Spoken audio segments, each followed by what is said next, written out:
ISKCON তো আমাকে চট্টগ্রামে খুব টার্গেটে রাখছে, আমাকে এখন বর্তমানে 1 নম্বর আছি আমি একটা কথা আজকে বলে দিচ্ছি, আমার যদি কিছু হয়, আমি তো ইসকনকে আমি গণি না, পাত্তাও দিই না আমি এদেরকে। ইসকন ফিসকন বাংলাদেশের হিন্দু আওয়ামী লীগের পাত্তা দিই না। আমি ভারতকে উদ্দেশ্য করে বলতেছি কথাটা, যদি আমার ব্যক্তিগত কিছু হয়ে থাকে আমি এখানে কারো কোনো সাহায্য চাইবো না। কে কোন ইসলামিক দল কোন লিডার আমি জানি কে কি করবে না করবে, তবে ভারতকে তোর বলে দিচ্ছি, আমাদের কিছু হয়ে গেলে, আমার কিছু হলে তোমার ভারতের তোমার নারী পুরুষ ইনশাল্লাহ আমাদের ভাইরা জায়গা মধ্যে টান দিয়ে ফেলবেন ইনশাল্লাহ।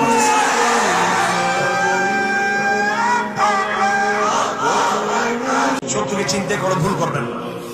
সাপের লেজ সাপের মাথা, ইসকন হলো সাপের লেজ আর দিল্লি হলো সাপের মাথা। আমরা সাপের লেজের সাথে কোনো রাজনীতি করতে চাই না। তোদেরকে আইন শৃঙ্খলা বাহিনী আছে, তোরা যতটুকু পাপ করেছিস তোদের সে পাপের প্রায়শ্চিত্ত আমাদের আইন শৃঙ্খলা বাহিনী তোদেরকে বুঝিয়ে দিবে। আমরা আমাদের শক্তি কখনো রেখেছি, আমরা হলাম আইন শৃঙ্খলা বাহিনীর চেয়ে শক্তিশালী। আমরা ইনশাআল্লাহ আইন শৃঙ্খলা বাহিনীর হাতে এদেশে বন্দুক রয়েছে, এই দেশের আইন রয়েছে, আর আমার হাতে কোরআন রয়েছে। আমার হাতে আইন শৃঙ্খলা বাহিনী শুধু দেশের ভিতরে কেউ যদি বিশৃঙ্খলা করে তাদের বিরুদ্ধে ব্যবস্থা নিবে।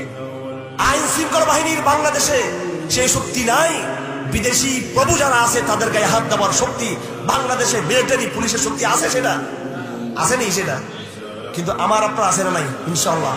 কারণ আমরা বাঙালিরা এই বিশ্বব্যাপী যে মুসলিম উম্মাহ সেখান থেকে বিচ্ছিন্ন নয়,